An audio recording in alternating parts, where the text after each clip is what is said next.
Hey guys, welcome to the WWE Podcast, and tonight, really big show, fun show. Somebody that's on the show that you haven't heard from in a while, from a co-hosting perspective with myself, Zach Smith, who hosts your NXT shows every Thursday, is on with me to discuss and preview Clash of Champions. Some big moments coming that we think at Clash of Champions, including Retribution's involvement. Who could they be interfering on, and what would the ramifications of that be? So much to get to. We're going to get it all started right after this. Are you in a position where you need to sell your home? Perhaps you're facing financial difficulties, or you're facing a foreclosure, a divorce, or maybe you're just relocating because of retirement. Maybe there are some other debt issues and you just need to sell your home. Well, here is a great solution for you. And that solution is Bright Realty Investment. They are a leading real estate solutions company, and their mission is to work hand in hand with all parties to handle every situation with the utmost professionalism and care. So if you're in a particularly stressful financial situation right now and you need to protect your credit, then don't waste another minute. Head on over to brightrealtyinvestment.com. That's brightrealtyinvestment.com. And when you go to the website, there's a really easy form you fill out. It's right at the top, and they'll get back to you immediately. So why wait? Don't let that divorce, that retirement, or other bad debt situation take control of your life. Take control back and head on over to brightrealtyinvestment.com, where they can buy your house, protect your credit, and get your life back on track. Again, head on over to brightrealtyinvestment.com. Todd Barrow just flat out loves music. Todd began his music career at an early age and has had his share of accomplishments since then. He's an incredible musician, songwriter, and producer who is comfortable with just about every genre of music. He's not a beginner by any means. Todd Barrow has played and worked closely with some big names in the music industry. Born and raised in Texas, enjoying the simple life. Performing is something that Todd Barrow enjoys doing, and making music with a purpose. Todd writes some of his own music, and he also performs the music of others, trying to get to the real heart and soul of song. He's a proud member of the Texas Music Office, BMI, and the Fort Worth Songwriters Association, a proud member of American Music Podcasting, and he recently performed at the John Schneider Studio at Bose Extravaganza. Check out Todd's latest music on his website, Todd Barrow Music. Make sure to click the store link, toddbarrowmusic.com. You can also find Todd Barrow on Facebook, Twitter, and Instagram, toddbarrowmusic.com. Welcome to the WWE Podcast, the most passionate and authentic wrestling analysis on the web. We've got you covered with every Raw, SmackDown, and NXT show, giving you a no bullshit opinion. We know you love wrestling. We do too. So let's get this show underway. And that's the bottom line. What? Because Stone Cold said so.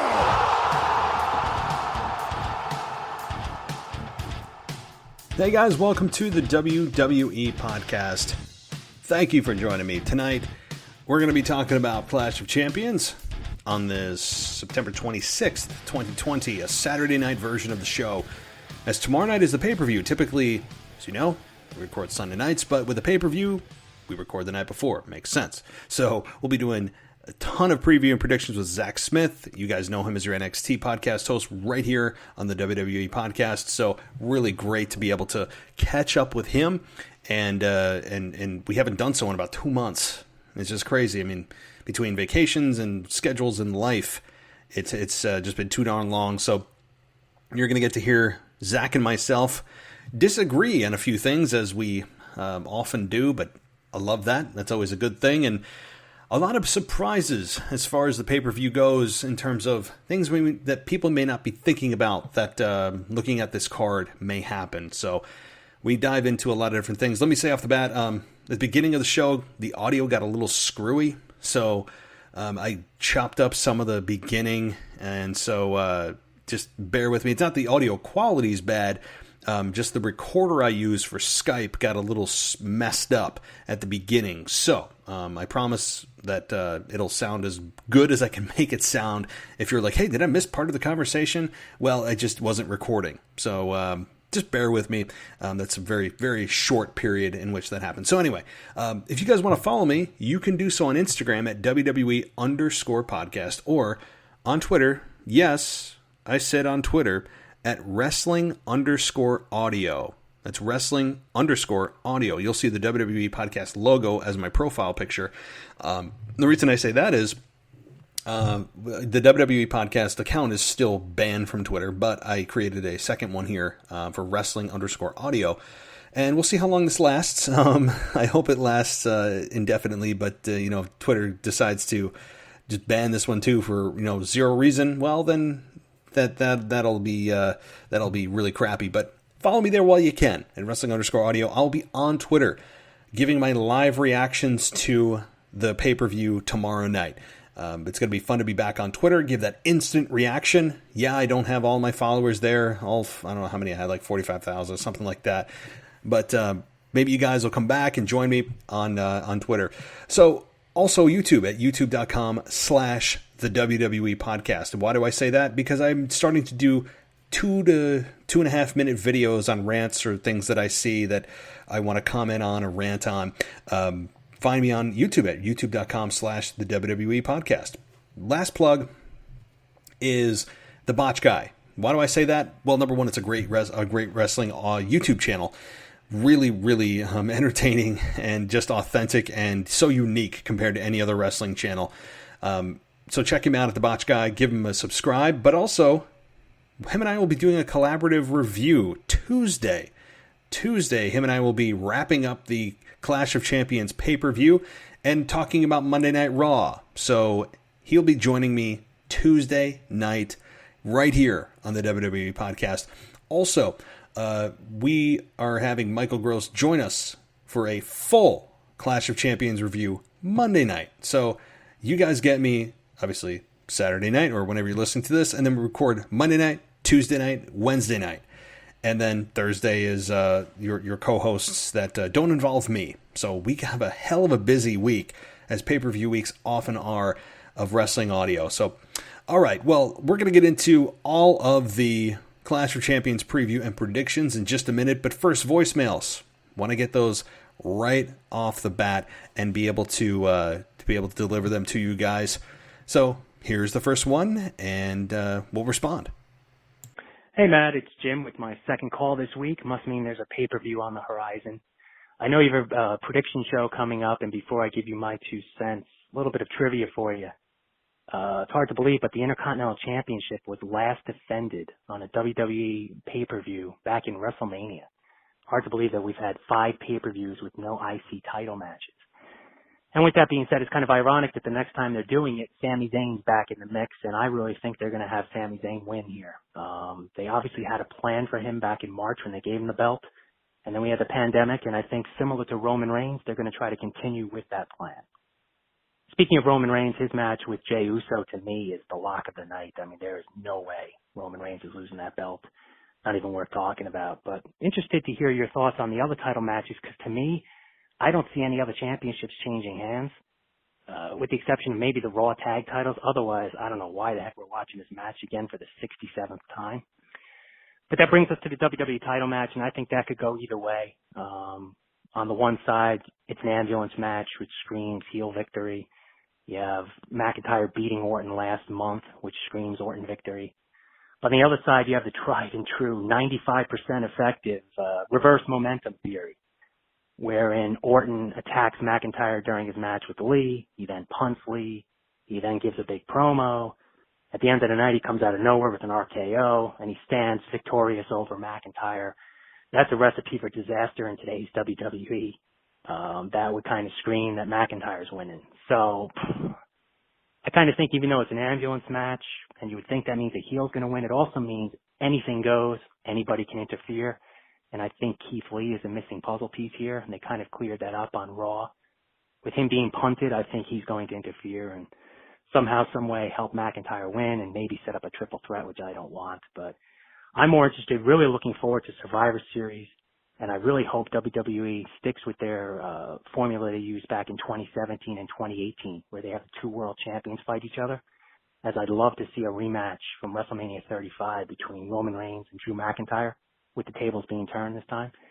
So interested to hear your predictions. I'll be listening to the show. Thanks again, Matt. Bye. Hey, Jim. Thanks for, as always, calling in and taking the time to share your thoughts.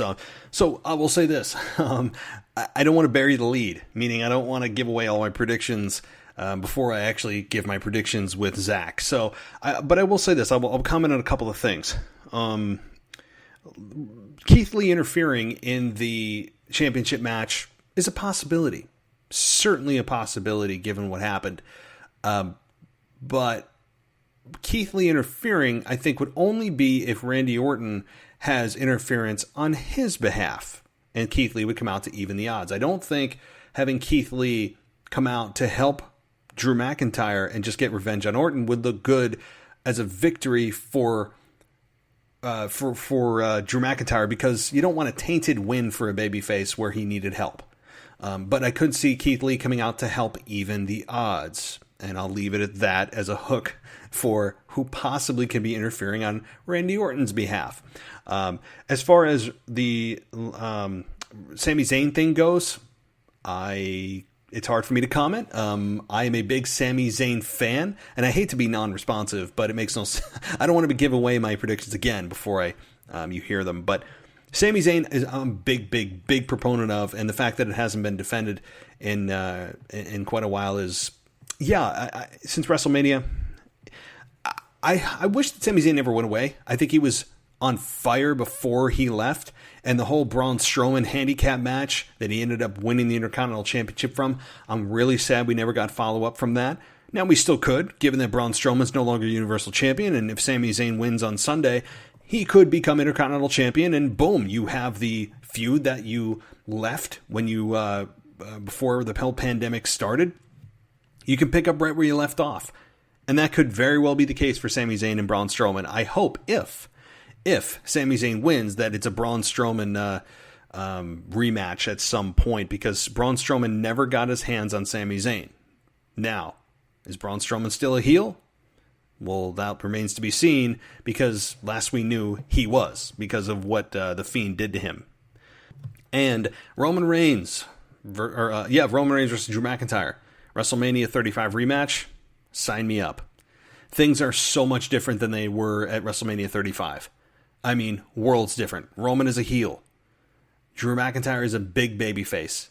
That's how it should have been booked to begin with, and that would be a big match. I would love to see that. Now, people are spreading rumors that it could be The Rock versus Roman Reigns, given the whole family storyline, and that we believe that Roman's going to beat Jey Uso and then beat him down.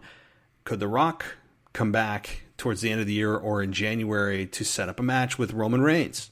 It could happen. I'll leave it at that. It could happen. So, Jim, thanks so much for calling in. And please, after the pay-per-view, and everybody, this goes to everybody, please feel free to call in. I'd love to hear your thoughts, especially after the pay-per-view. You can also, again, you can hit me up on Twitter at wrestling_audio or on Instagram at WWE_podcast. But if you want an instant get it off your chest rant without having to type it, call us 518-952-0247. That's the number. Try to keep it PG, okay? No S words, F words. You guys know the deal. Keep it PG. Like hell damn crap, that kind of stuff, fine. But we try to keep it a PG show. So, but please feel free to call 518-952-0247. All right, let's get to voicemail number 2. Hey, how you doing? My name is Tim. I'm from Arlington, Texas, and I am a brand new listener and first-time caller. I was actually looking for somebody to, I guess, listen to another opinion after Retribution showed up this last time on Raw, and I was so mad. And so I wanted to find someone else and hear other people's opinions. I went looking. I found your podcast, and you covered it all. So I'm not even going to talk on that subject because you literally said everything that was on my mind. I was not happy. I was so mad. I wanted to hear someone else and see. I wanted to see if someone out there was okay or happy with this. And I might be the only person, I thought I might have been the only person that literally stood up and cheered and ranted and got happy when Zelina won. I was so wanting that to happen. But anyways, that aside, one of my favorite wrestlers is Seth Rollins, has been for a long time. And yes, the Rey Mysterio thing has been wearing on me. It was great. I loved it. I was very into it. And I started losing interest like everyone else, obviously. And then when it flipped for me was when Mama decided to get out the kendo stick on Murphy. And I was like, all right, I had enough. I even went on social media right there during the fight, and I was like, I am officially over this eye for an eye thing. I'm just over it. And I'm hoping maybe they'll turn it around.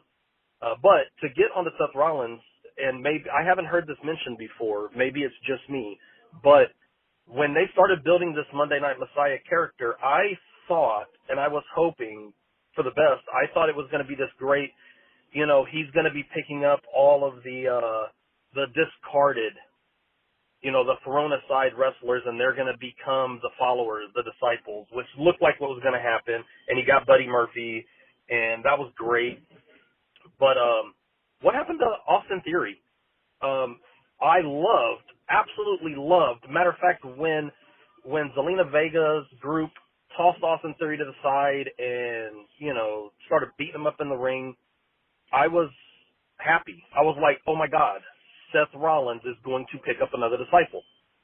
And he did. And I was like, now he's got 2. And then there will be 3. Then there will be 4. Then there will be 5. Like, I wanted him to build this following. And then Austin Theory, unless I miss something, because I do miss stuff, and I have bad ADD, and I forget stuff, and, but unless I'm missing something, I never heard an explanation. Hey, Tim. So just so you know, it got cut off because you get to 3 minutes and it cuts you off. So just so you know, everybody, 3 minutes is the limit. But thank you. First of all, thank you so much, Tim, for listening and finding us and becoming a new listener. Hopefully you continue to listen to us. I hope you enjoy the content that we put out. Not everything we do is perfect. Not every opinion you hear is going to be something you agree with, but that's the beauty of free speech and being able to hear various podcasts, of which I listen to many wrestling podcasts. I mean, just because I create one doesn't mean I don't listen to other ones. But thank you so much, Tim, and much appreciated. So let me talk about this. I'm glad you agree about Retribution. I've ranted on that many times, and I even ranted about it again with Zach, which I think many of you will find entertaining because Zach also feels somewhat similar, and even more so, even more passionately and more hatred towards the Retribution storyline than I do, which is really tough to match. But I do see where you're going with the Seth Rollins disciple whole story. Now, I will say this. Austin Theory is back in NXT. Austin Theory is just unceremoniously plucked back into NXT, of which, you know what? I'm sure he's actually breathing a sigh of relief to be on NXT, given that he was tossed around with little to no voice, little to no promo on Raw. I didn't think that he was unfundamentally sound. I think he had a great look. He obviously is super young, tons of years in front of him. Maybe they just didn't have anything for him, and they just stuck him back in NXT until they have something more long-term for him. And I also agree that Seth Rollins has yet to gain a following that we can sink our teeth into. Murphy and Seth Rollins have gone their separate ways now. I'm sure there's a story coming with that, as the whole Rey Mysterio family is now getting in a romance angle with Murphy, even though he tormented the entire family for weeks or months, it feels like, which, yeah, that makes a whole lot of sense. But yeah, I want Seth Rollins to actually have disciples. I loved when AOP was with him. Loved it. Now, obviously, AOP's gone. They were released. Murphy, his one sole disciple, now gone. So Seth Rollins is on his own. So is he truly a Messiah without disciples? No. I mean, he's a self-proclaimed disciple, but it's becoming less believable and less enjoyable if he doesn't have actually people to back him up. So I would like somebody new, or more than one person, at least 2 people, to join Seth Rollins. It not only is smart as a heel to have people do your dirty work, but it also makes sense if he's a disciple to have, or a Messiah to have, disciples. Okay, we're all pulling on religious tones here, but that's exactly what he needs to do, and yet he has nobody. It makes no sense. But Yeah, the whole Rey Mysterio thing too, man, that thing is, it's tough. It's getting worse. The actors, the acting of the family members is just bad. It's just bad. And now that they've turned something else into an angle of the Aaliyah and Murphy somewhat budding romance. How do we explain that? How's Ray going to deal with that? They just need to kill this. Like, shoot it dead. It's over. Please. I don't need Dominic out there fighting for what? Was he going to fight Murphy, who's trying to get in a relationship with Aaliyah? I mean, this is going to be a mess. This is going to be a mess. I'm ready for this to be over as well. So thank you so much, Tim, for calling in, and please feel free to do so again. Alrighty. Everybody, let's jump in. We're going to jump in. And again, the conversation at the beginning may sound a little like kind of you jumped into the middle of a conversation. So bear with me, but things get rolling quickly. So everybody, thanks so much. Enjoy Clash of Champions. I'll be on Twitter at wrestling_audio. I'll be on Instagram at WWE_podcast. And you'll hear my full review with Michael Gross Monday night in a multi-hour show. I can say multi-hour pretty darn confidently, as we're going to just dive in, as we always do, into Clash of Champions. And then Tuesday I'll be back with the Botch Guy, putting a bow on Clash of Champions and diving into Monday Night Raw. So, and Wednesday, my Wrestling Nostalgia, per many requests, I'll be doing a Wrestling Nostalgia on a person, which is Muhammad Hassan. So I promise it's coming Wednesday. Many of you have asked. It's going to be a really fun one, as Muhammad Hassan has been a guy that I've wanted to cover for quite some time. So thank you so much, guys, and I'll be talking to you soon. Welcome to the WWE Podcast, and this is your official Clash of Champions preview and prediction show. Today I've got somebody that I haven't had on with me at the same time anyway for the last 2 months. So between vacations and just crazy life and I'm moving and everything else, and it is a pleasure to have Zach Smith back. You guys know him. He is your NXT review host here, and so very familiar voice, but it's great to have the band back together, so to speak. How you doing, Zach? I'm good, Matt. So what's up? You just don't like the NXT podcast? We're not friends personally anymore? What's going on? Oh, no. That is certainly not the case. I am a huge fan of NXT. And you know what? Like, I don't know. I'm still kind of getting over the debate we had after the WrestleMania, the whole WrestleMania John Cena Firefly Funhouse match. So I don't know. Maybe there's a little bit of bad blood there. We'll have to see how long that lasts. So yeah, we have a very cordial professional relationship, but behind the scenes we just swear at each other a bunch and fight. No, that's exactly what this is. And I mean, when the red light's on, we're friends, but behind your back, man, look out. As soon as that thing goes off, man. Yep. Yeah, so people don't see the behind the scenes. No. So, Zach, let's get to Clash of Champions, because I guess, what's your overall feeling? I mean, without getting into specifics, how are you looking at this pay-per-view? Are you looking at it more of as a destination for some programs and a stepping stone for others? What's your overall take of this pay-per-view?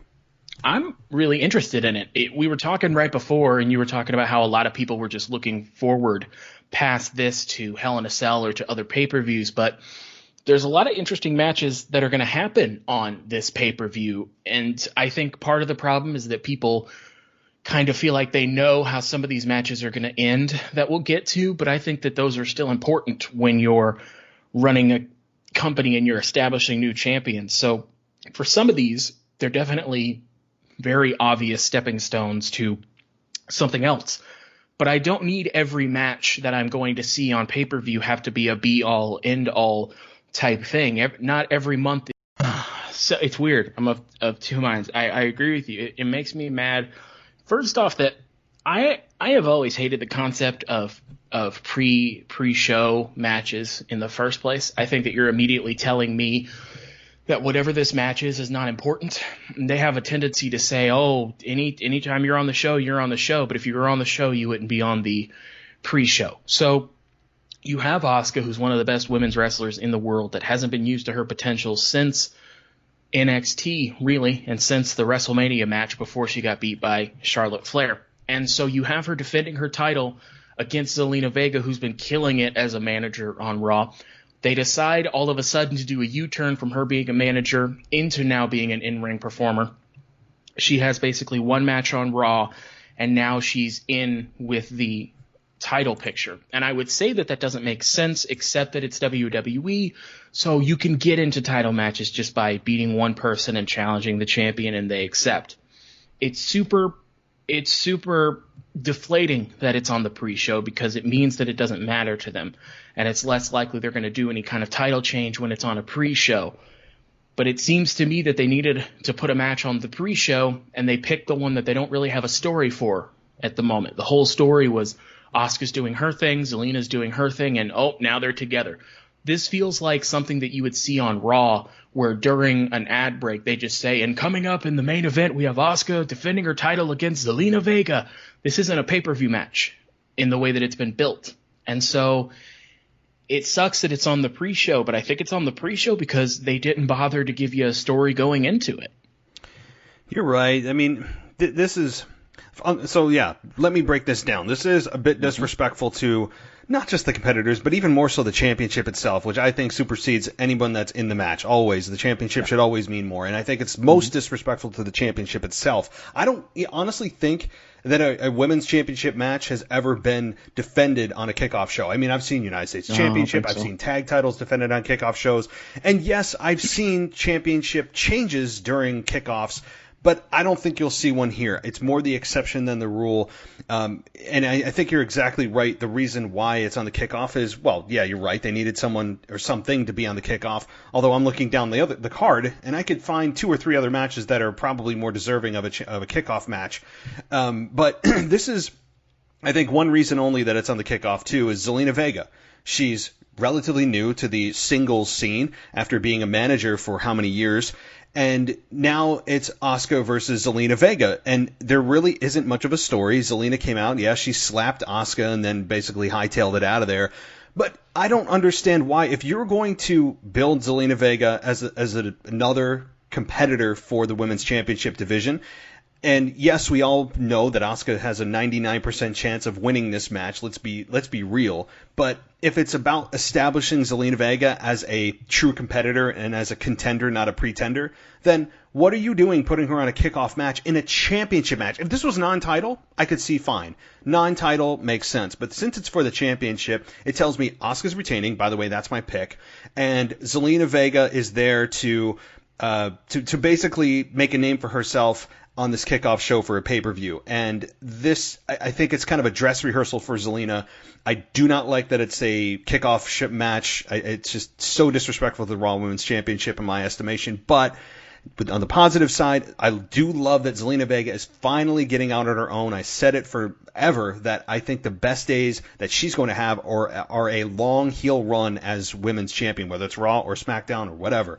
So I'm looking forward to this match from the perspective of, I think it's going to be a good quality match. I don't think it's going to knock anyone's socks off, but I do think it's going to be decent, probably 10, 11 minutes, and having Asuka retain in a hard-fought match where the prediction or the outcome is relatively predictable.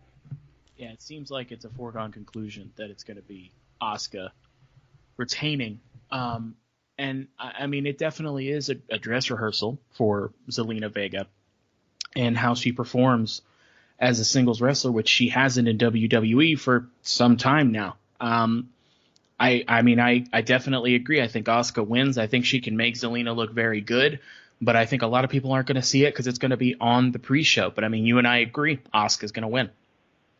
No question about it. I mean, yeah. So, I mean, I will be shocked if Zelina Vega wins. I don't see in any world in which she does. I do see her as a future women's champion. Yep. Not right now. As much as I love her, I actually wouldn't want her to win right now because there's no real story. She doesn't have a foundation of a singles career. She just really hasn't done much yet. So, I would be for Asuka retaining, even though I do want to see Zelina as champion sometime. Okay, next match on the card, in reverse order of the WWE's listing here, is the United States Championship match with Bobby Lashley and Apollo Crews. Once again, Zach, I'm going to toss this one to you for your thoughts and prediction. Bobby Lashley's going to win. I don't know why I have to keep saying Apollo Crews versus members of the Hurt Business. This is the kind of feud with Apollo, Cedric and Mustafa Ali and Ricochet. This is the kind of feud that you put a stable in for their first feud to get them over, to establish that they are a unit, to establish that they are dangerous, and to establish they can beat people up. For however long the Hurt Business has been around, really all that they've done is they've invaded Raw Underground and they feuded with Apollo Crews. First it was MVP, then Bobby Lashley won it. And it's been so many matches that I have lost count. They've been fine. It's not like they've been the most incredible. It's not like Kevin Owens, Sami Zayn, where it was so good they just kept doing it. The United States title is a title that I really like, but I understand why it's not in a bigger spot on the show. But this is just a feud that will not die, and there's no reason to have Bobby Lashley lose this match, so I got Bobby. Yeah, let me just right off the bat say my pick is Bobby Lashley. So you and I so far are in lockstep with our picks for 1 and 2 here. Lashley wins for a lot of the reasons you said. And in addition to, the Hurt Business is on somewhat of a roll, and they're kind of in a weird position as a group because they're a heel faction, yet they're the only ones standing up for the entire Raw brand. I mean, we had Drew McIntyre lead the charge on Monday Night Raw, all that, but the Hurt Business are really the ones as a heel group that were negotiated with Adam Pearce and said, okay, if you give us money, we'll defend Raw, as if no one else has any kind of vested interest in saving this brand from Retribution. And having them come out and defend Raw, it's weird. So I'm like, I don't like Retribution, but I also don't like the Hurt Business from a perspective of their heels. Not that I don't think they're a good group. So Bobby Lashley, I think, wins. I don't think there's any world in which Apollo Crews wins. I feel as confident about this as I do about the Raw Women's Championship match, in that Bobby Lashley retains, as he should. Bobby Lashley seems to have found a nice little cozy home, probably his most comfortable home that he's had since he returned to WWE a few years ago after WrestleMania. I think it's just a foregone conclusion as this one. This is just a fait accompli. It is Bobby Lashley retaining. Apollo Crews and Ricochet hopefully kind of just go away. It does feel like this is on repeat. I think this program ends and they go into something different on Monday Night Raw after this pay-per-view. But yeah, Bobby Lashley wins, and probably, I don't know if it's by hook or crook. He is a heel, but he's more than capable of beating Apollo Crews flat out. So. Yeah, if this were MVP or if this were somebody else with Apollo Crews in there, I would think you would need to cheat to win. Bobby Lashley is a big, jacked up dude who they've portrayed as a monster. There's no reason for him to not just run through Apollo Crews and retain his title. This feels like not even a Raw main event, so I'm not sure why it's on a pay-per-view, but here we are, I guess. Let's do it, I guess.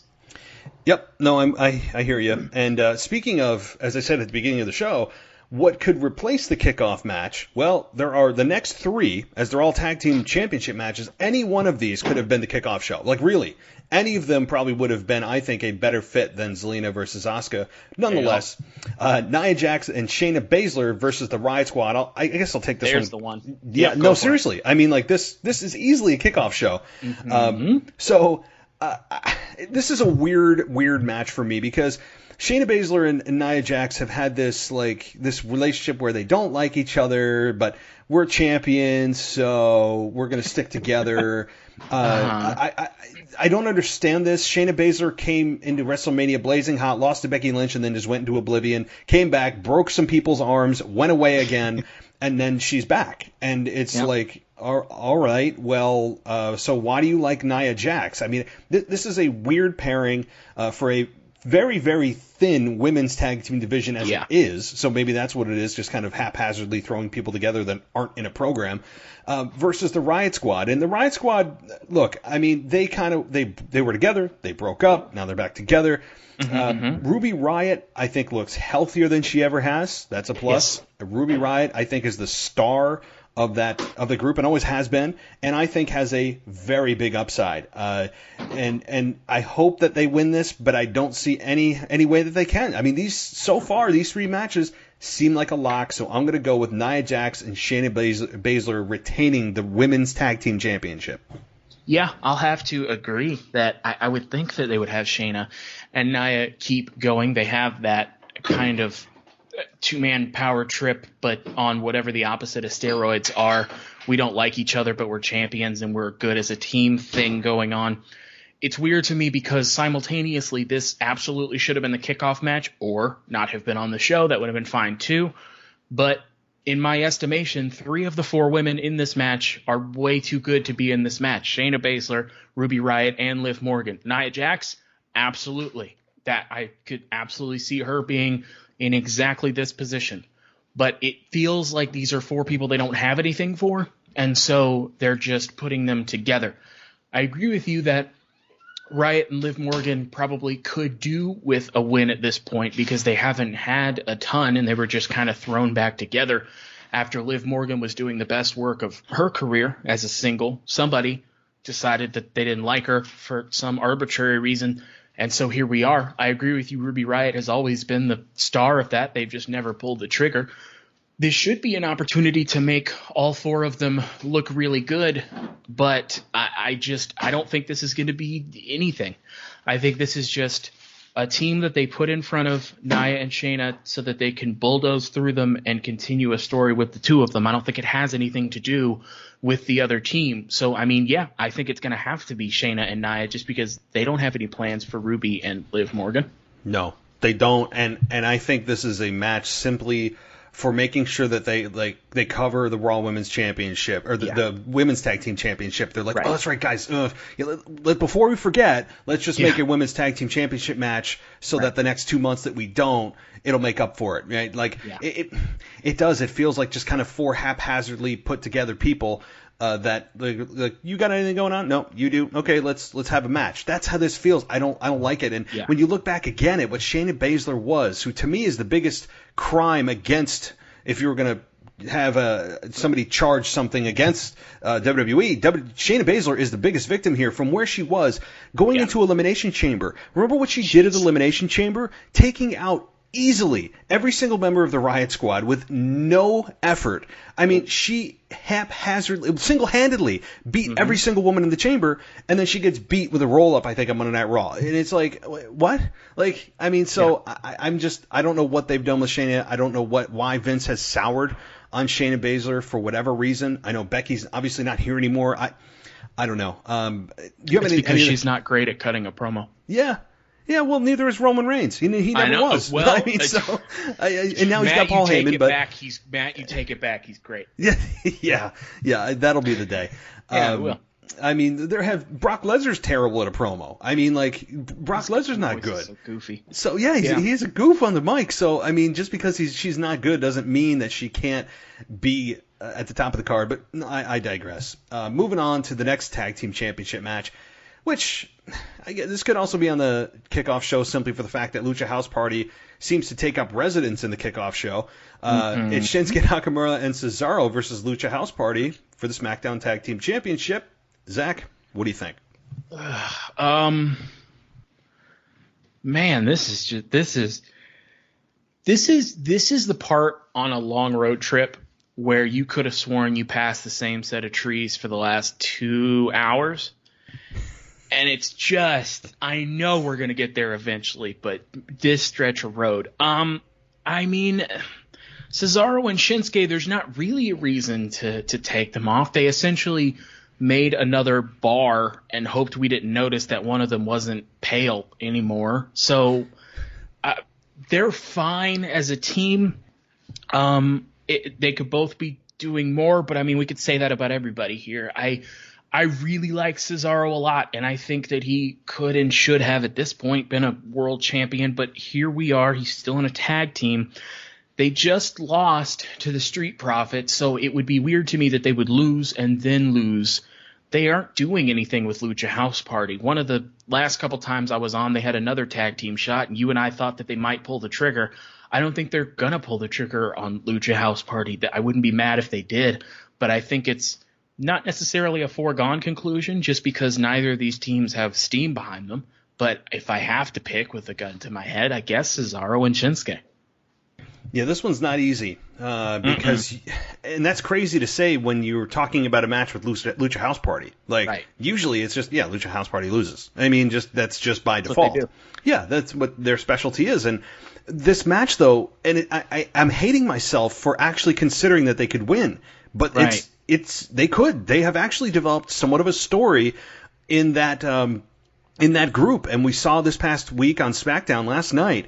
Shinsuke Nakamura won against Lucha House Party. And I think about, what was it, Lindsay? I can't remember who it was. One of them. Yeah, one of them. Lindsay, I think. It might have been Lindsay. I'm not sure. So those of you out there, I'm sure, will nitpick. Oh, you're not paying attention. Well, look, I mean, like, they haven't been relevant for their entire existence. So, but they are starting to develop a story. And this past week, when two of them were getting beat down after the match, the third one, it might have been, Grand Metalik. Was he actually the one that was in the match? I don't know. So there is deceit. Yeah. That group seems to be crumbling, but there's actually a story there. So what if they end up beating Shinsuke and Cesaro? I'm going to go out on a limb and say Lucha House Party wins because Shinsuke Nakamura got the victory on SmackDown, and it's not a foregone conclusion, but the rule of thumb tends to lean towards the person who wins on the show before the pay-per-view typically, maybe like 60% of the time, loses at the pay-per-view. So I have that somewhat backing me. And Lucha House Party as tag team champions, like, the tag team championship doesn't mean a ton anyway, so it would get people probably like, what? Lucha House Party won? They've given them more of a voice over the last few weeks. There are some signs. So I'm going to go out on somewhat of a limb and say Lucha House Party wins. I mean, if nothing else, I'm happy that you and I finally disagree about something so that if one of these teams win, you and I, one of us, can talk smack to the other one. So from that perspective, we've got that covered. I could certainly see an avenue in which they put it on Lucha House Party. I certainly wouldn't be mad. However, it does occur to me that we had about this same rationale about the Money in the Bank pay-per-view when they were involved. And that's how they keep tricking us, and that's why Lucha House Party works in this situation, because they use them just enough that you would consider them for the, oh my God, can you believe Lucha House Party has won the tag team titles thing? And they haven't pulled the trigger yet, but you absolutely could be right. This could be the time. It's Shinsuke and Cesaro aren't a hot team at the moment. There aren't a lot of tag teams, so if you wanted to shake it up, that would be a good way to do it. Look, I'm a big Shinsuke Nakamura, especially like you, Cesaro fan, and I think that they have been done a disservice for many years, especially Cesaro. I mean, what they've done with Cesaro is almost criminal, but he is still hanging in there. He occasionally touches gold, but has never gotten the big one. He could easily be a Daniel Bryan story, not from his size. Obviously, we know his freakish strength, and he is certainly a big guy. But from the perspective of if he ever gets in like a Kofi Kingston situation on Elimination Chamber, that it could easily be like the fans losing their minds for Cesaro, saying this is his time. I could see a grassroots movement for Cesaro at some point, because the fans have seen what has happened to Cesaro over how many years and saying to themselves, why hasn't Cesaro gotten an opportunity? Why is he not champion? Why has he not even been in a championship match? What is going on? And so that anger is there, whether fans want to admit it or not, or forgot it's there, or don't even know it's there until it gets ignited. But I really believe that if Cesaro's ever put in that kind of position where it could feel organic, the fans would really, really get behind him. Unfortunately, we're not in a in-person type of wrestling presentation right now. I'm actually, surprised that hasn't happened yet. When Vince McMahon was on the Stone Cold podcast and said that Cesaro doesn't connect with the fans, I guess because he's Swiss or something, I'm amazed that didn't happen. Because that's worse than anything they ever said about Daniel Bryan. Yeah. Like, that's borderline, probably right on the line of problematic to say in a live situation. That's a step and a half away from weird racist stuff. Yep.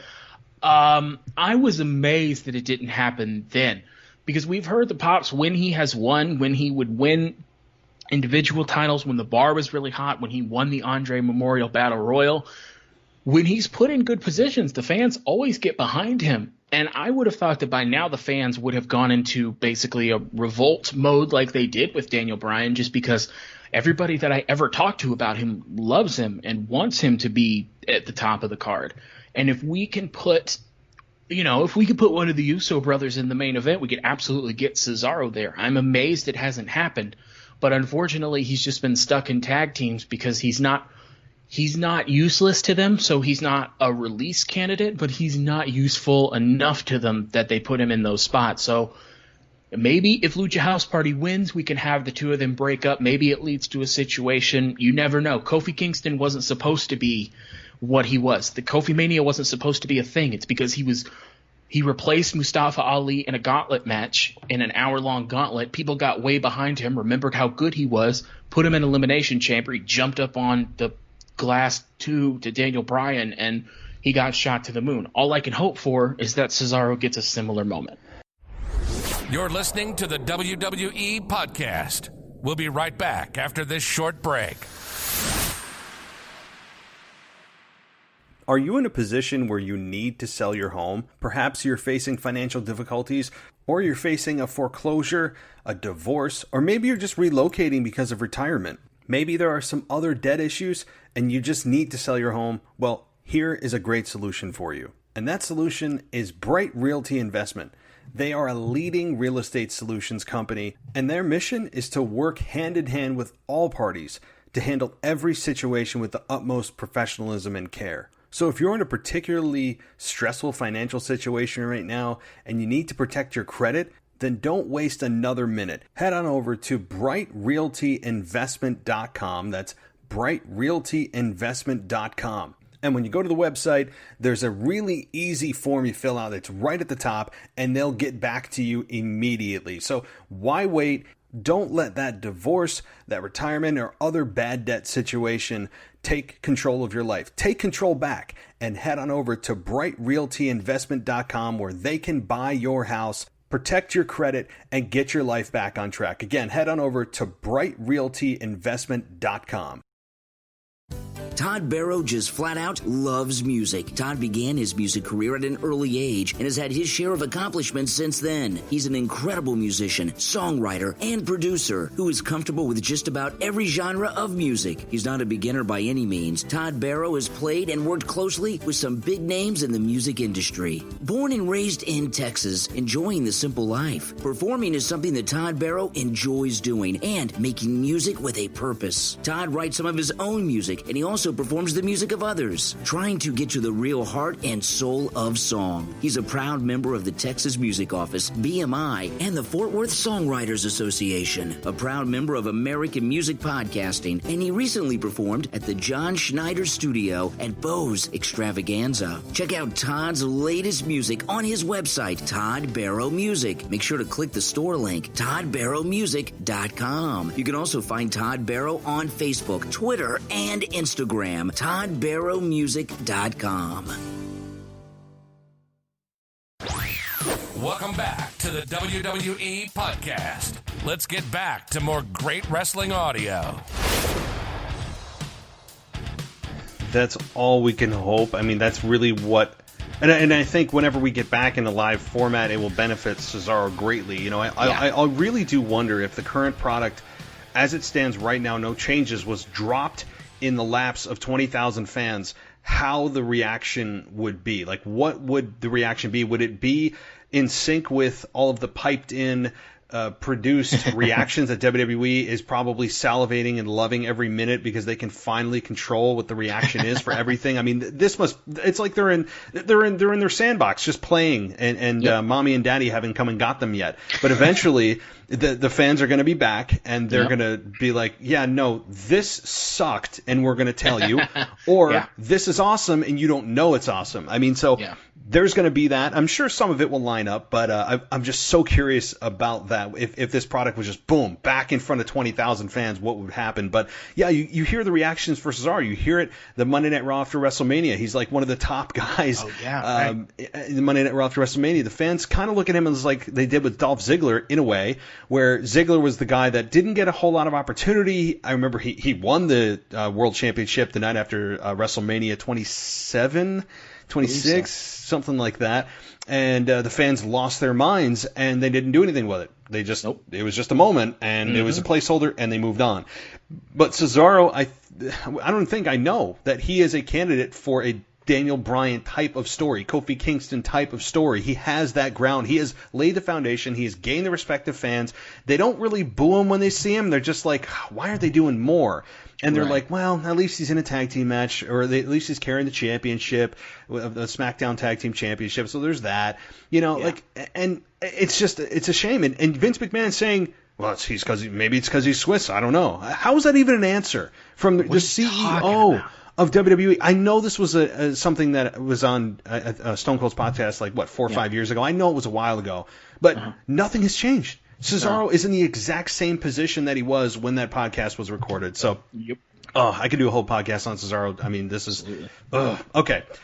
Moving on to the final tag team championship match. This is for the Raw tag team titles. The Street Profits versus Andrade and Angel Garza. You go. You take this one. You just dead fish in my lap. All right, Matt. I see your game. That's fine. We'll play it. This has to be double digits of the amount of times these two teams in some configuration have had to fight each other. At this point, it feels like we have been doing this since the Street Profits got called up. Street Profits are on as much of a roll as you can be in a company that doesn't like tag teams. I think that when they break up, Montez Ford is truly going to be something special for them. I think that they're both very good tag teams. I don't care about this match because I feel like I have seen it 100 times. At this point, the only reason I can think that you are having them go up against each other again is so that the Street Profits lose the titles, because if the Street Profits were to win and retain the tag titles, I don't understand what possibly was the point. Also, this seems to be one of the more likely places that we are to get a title switch. It's more likely to me that Street Profits lose than Lucha House Party wins. And knowing WWE as I do, they will not have a pay-per-view like this where every champion retains. And the way that they usually try and fix that is just having one, maybe two title switches. I think that the Street Profits might just lose here because otherwise I truly do not see the point. I'm really trying also very hard to disagree with you, but this is because I want to, and I see some matches down the line here that I think we'll disagree on, which is good. Yeah. But this one, I unfortunately, just for the fact I don't want to lose, is that I think that the Street Profits are going to lose this match. Now, this is also one that I would not put money on at all. This one or the SmackDown Tag Team Championship match, if you guys are betting out there through whatever means that you are, I would not put money on this. This is a very difficult one to call because there's a case to be made for both teams to win in a fairly close case.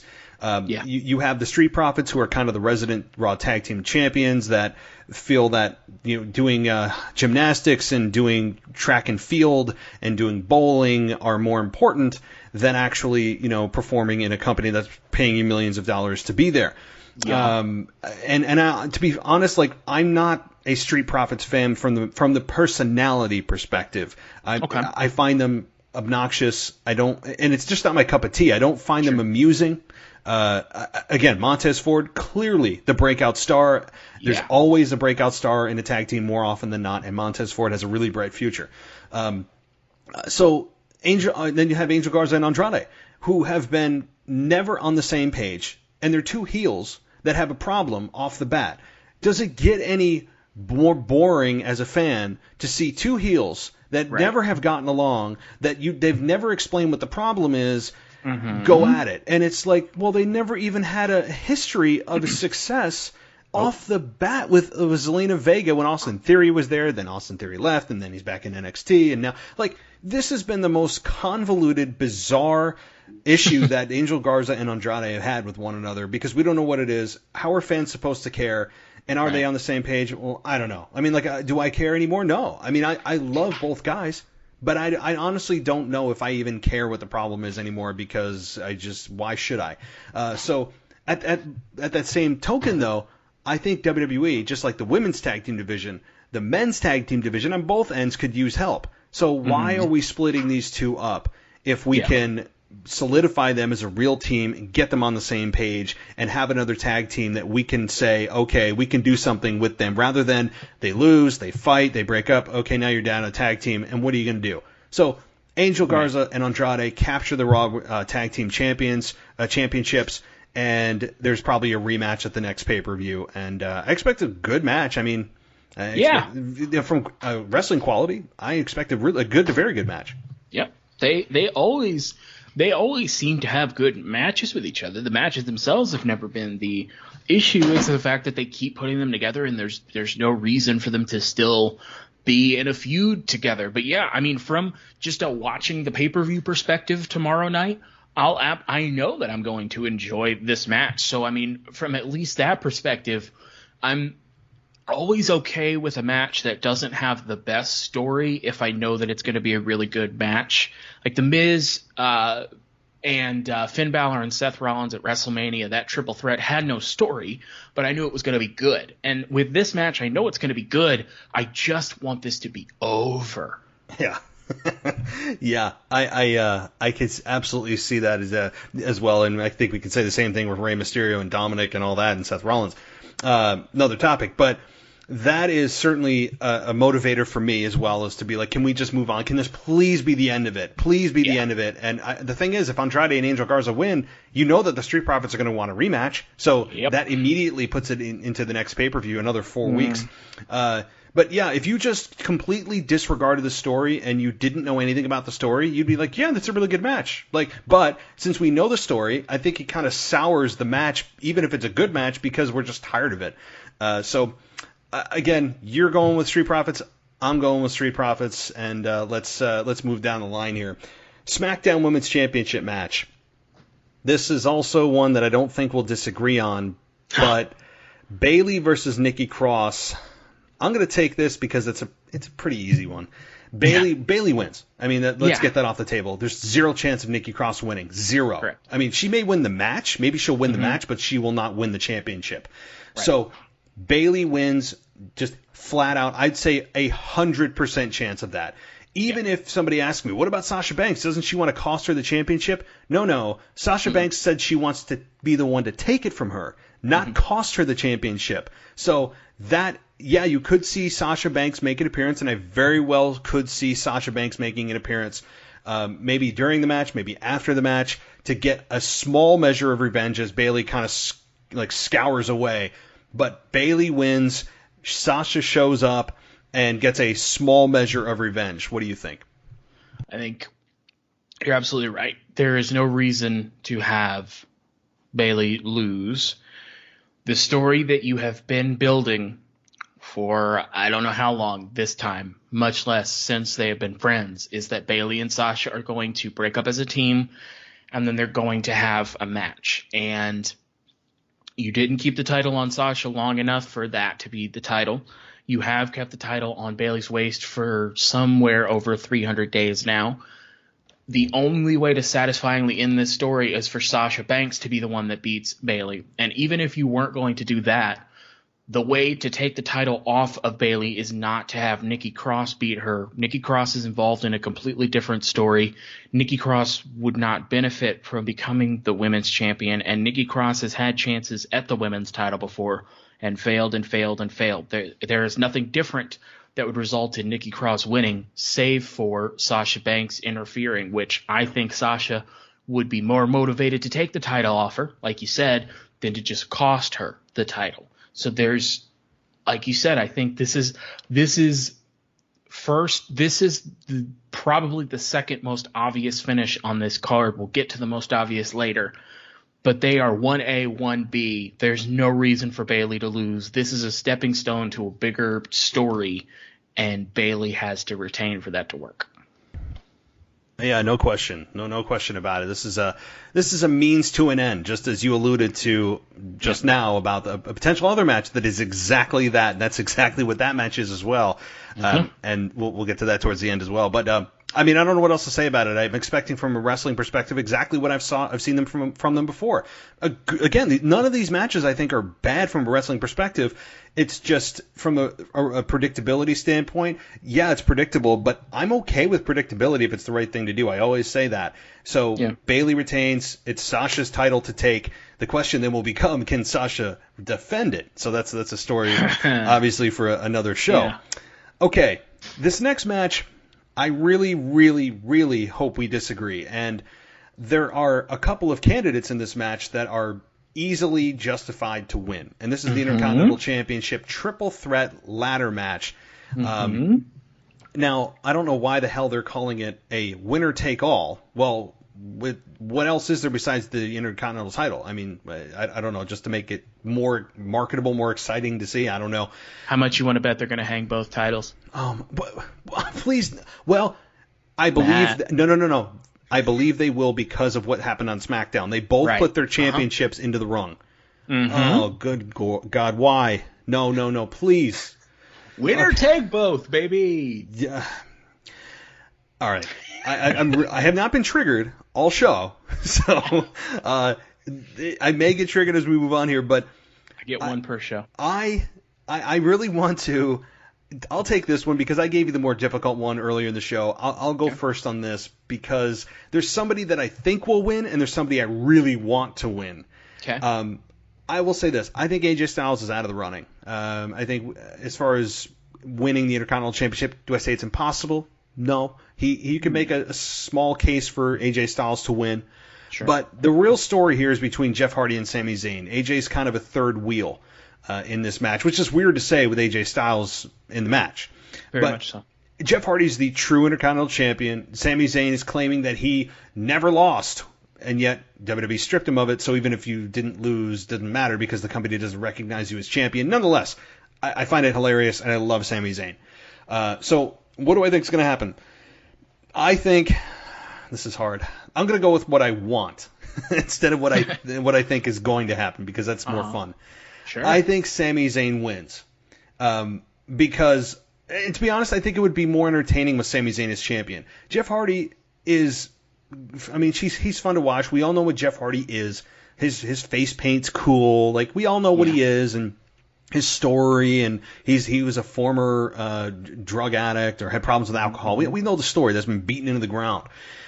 Sami Zayn is freshly back after 6 months, taking the whole summer off, and I loved him as Intercontinental Champion.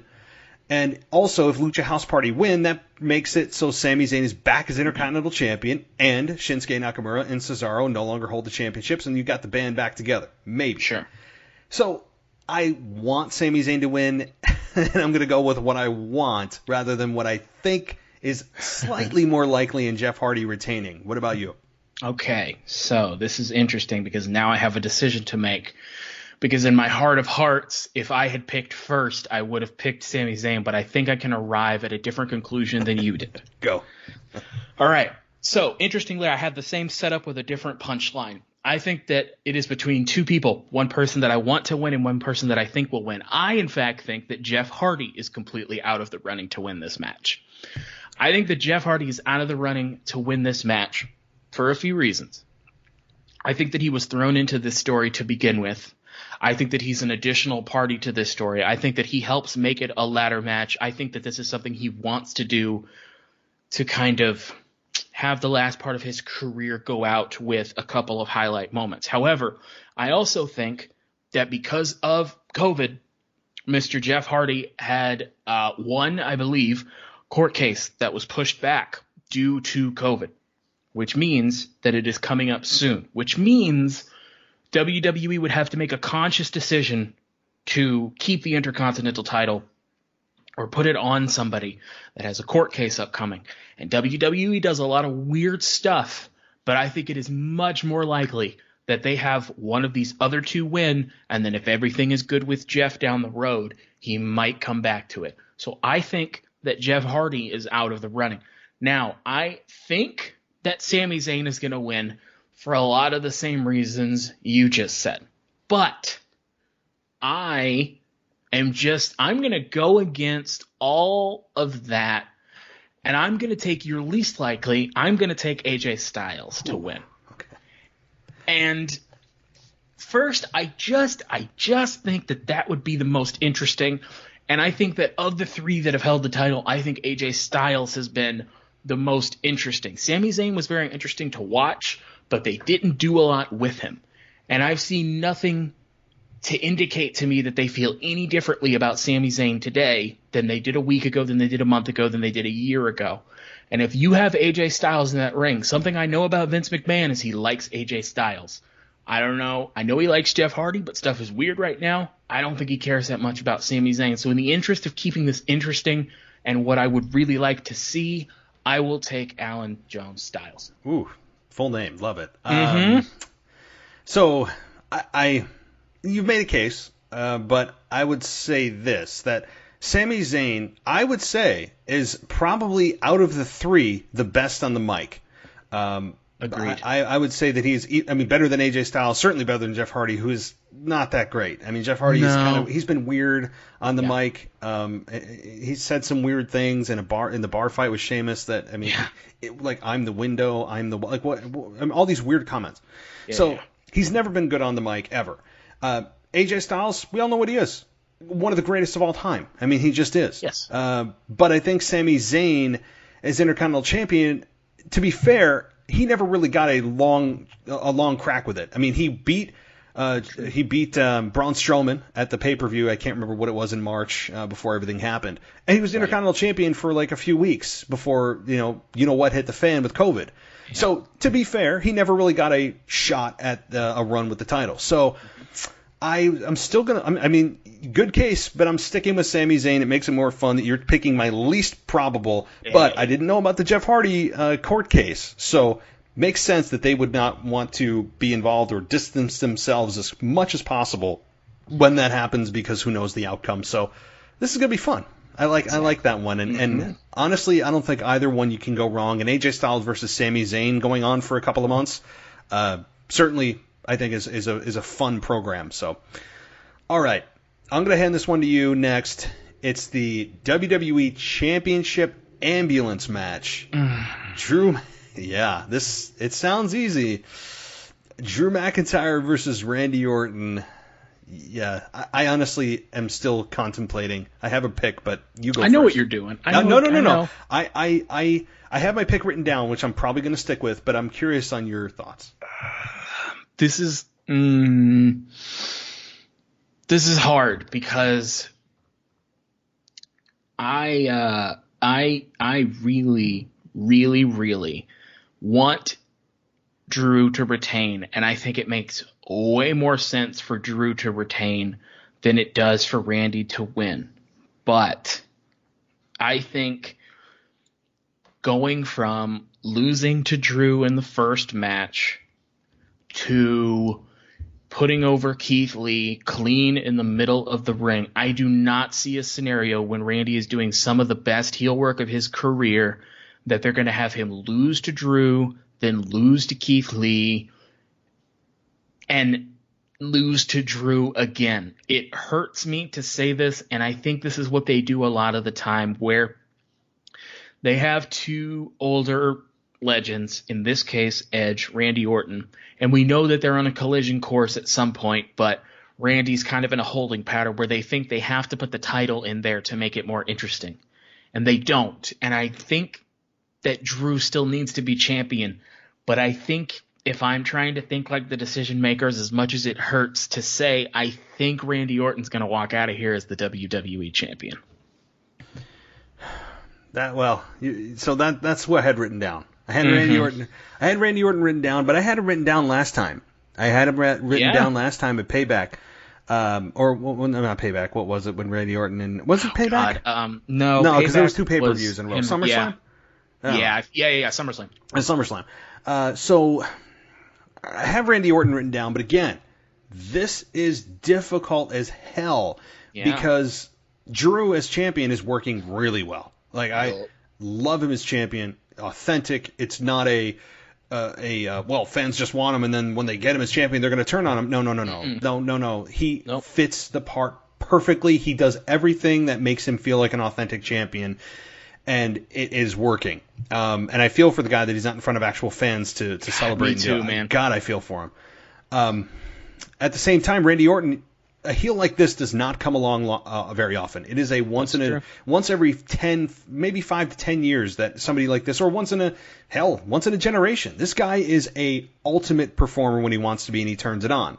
And he turned it on when Edge came back, and we saw what Randy Orton's capable of, that we all knew he was capable of, instead of just coasting for most of his career. And it comes down to, what does WWE value more?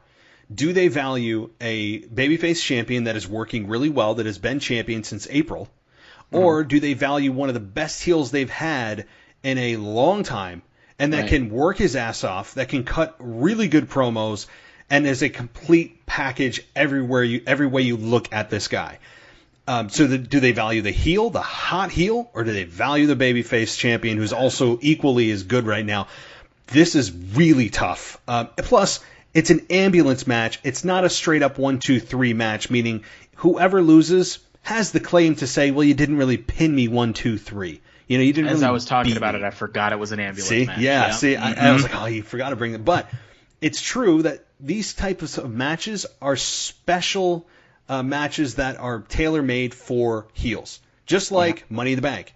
Most of the time, heels win that match because it's not a true victory in the sense of you hit your finisher on me clean and beat me 1, 2, 3. There's a big difference. And just throwing someone in an ambulance and closing the doors, which is all you got to do, is pretty easy for a heel to do, and a babyface lose, and yet the babyface is still coming out smelling like roses, even if they did lose that way.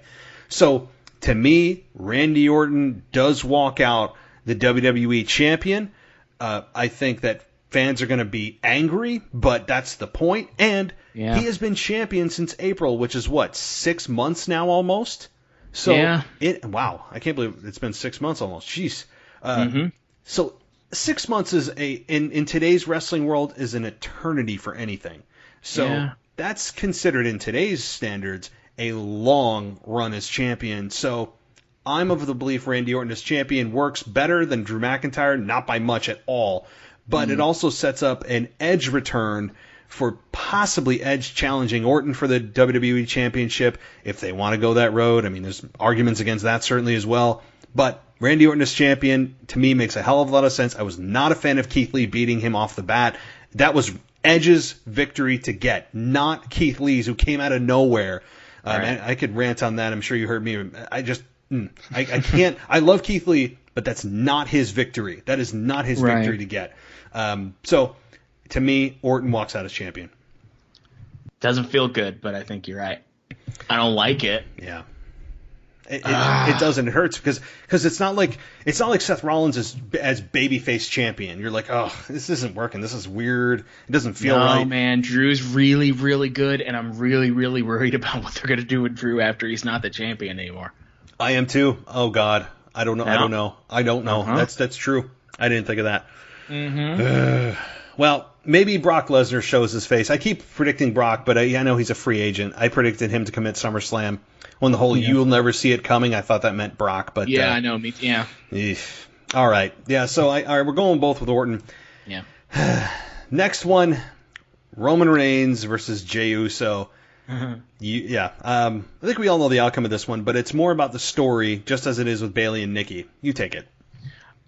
It's to get it out of the way, because we're not even going to have to talk about it. It's Roman. This is a really cool story, and I like it a lot. Obviously, I love Roman Reigns turning heel. It's something we've wanted for a long time. And there not being fans and it being a pandemic and him being off gave them a chance to finally do it. I absolutely adore that he's with Paul Heyman. I think that that's perfect. And I think that the way that Paul Heyman is delivering promos is different. It's different how he does promos for Roman Reigns versus how he does it for Brock Lesnar, which I think was the most important factor in whether or not this was going to work. I think this is a perfect pairing. I think that Roman's going to be a totally different character than he has been, which has been people's complaint about him. I loved that he came out at the end of SummerSlam, finally signed the contract and won. It helped Braun. It helped The Fiend. It made him look like a heel that maybe could have won on his own but didn't feel the need to. When Big E was first taken out of that qualifying match and Jey Uso was put in, I was upset because I want good things for Big E. And I thought about it, and the first challenger to Roman Reigns' title is not going to beat him for that title. And I think when Big E finally gets his chance at the title, I think he should win it. So, as soon as they put Jey Uso in, you could see where the story was going. But predictable is not always a bad thing. And I think that Roman and Paul Heyman have brought their end of it. I think Jey Uso's promo on SmackDown was friggin' fantastic. He made me care a lot about him. They released a chronicle about him, which makes me care even more. That always gets me every time. Most importantly, I think that this could help Jey Uso a lot. This is something I talk about on the NXT podcast almost every week, with Io Shirai being your women's champion, Finn Balor being your men's champion.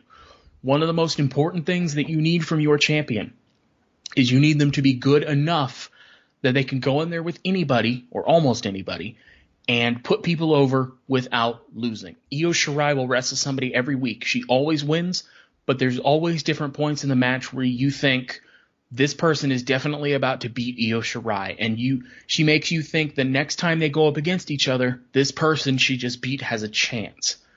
And Roman Reigns is 100% going to win this match. Roman Reigns should 100% win this match. But Roman is in a unique position with Jey Uso where they can go out together and they can make Jey Uso look like a real threat to Roman Reigns. And maybe you're not quite at the place where your first singles program gets you the World Championship, but they can set him up down the line for the Intercontinental Championship and as a singles wrestler while they're doing this. So Roman can absolutely put Jey over, and I can't think of somebody other than family that you'd want to do that more for. So I'm really excited. This is the match that I'm most excited to see because it's the match that they can do the most with. And I think that Roman and Jey both have something to prove with the roles they're in, and I think that makes for the best matches.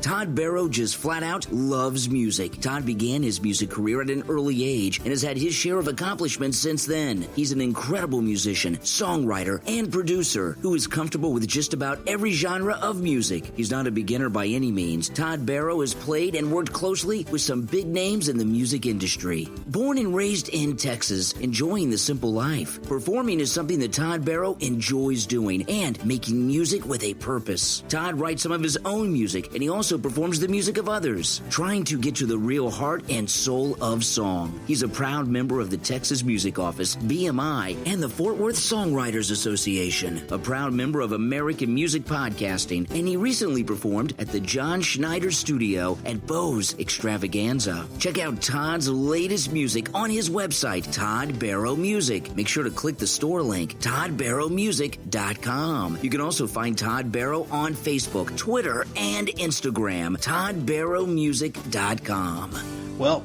it's amazing that you're saying that this is the match that you're most looking forward to, yet is probably the most predictable out of the entire card. Mm-hmm. And that says something about how important story is, even more than the finish is of a match. And this is exactly right. So, yes, let's not even play like we're going to even think of Jey Uso winning. Look at Jey. It's more than even a formality. It's like, why are we even it's off the table. Roman wins. I love the fact that they are driving home the whole family thing. They have driven that home week after week after week. Every promo it's coming up. I'm loving that because I think it's setting up for what Roman's going to do to Jey Uso at this pay-per-view, and that is brutalize him. And we saw a small piece of that on SmackDown of him hitting a Superman punch, and the aggression that he showed and the emotion that he showed screaming at Jey Uso was more than I saw in like 6 years of his career combined in that one moment. It felt real. And I always have known that Roman Reigns' heel would feel way more real, and we got a small glimpse of that already. So the whole screaming thing was awesome. They're driving home the family thing because now what they're doing, and they're taking a slow approach at this, and I love it. They're not just immediately switching him on to something completely different. Right. I like the slow progression, and him bludgeoning a family member, injuring intentionally a family member, is going to be something that his heel character can build on. It's a foundational piece of his heel character. You can always go back to it. The announcers can remind you. Remember what he did to his own flesh and blood at Clash of Champions. There's things they can do. It's not about a spear and a victory. It's about what happens after the match and after Roman is standing tall and maybe he's going up the ramp and then he turns around and takes a chair and, shatters his leg. I don't know. Something nasty needs to happen with Roman, not just his show up, win, and leave. It needs to be brutal because they drove home the family piece of this. So I'm loving this for sure. I don't see this being a rematch down the road. It's going to be interesting to see who they pit against Roman after Jey Uso is dispatched. But this is going to be interesting as hell. And I'm wondering about how long this match is really going to be as well, given that Roman's matches over the last month have been, a Brock Lesnar style, Brock Lesnar time frame. So, yeah, this is good stuff. I'm loving this.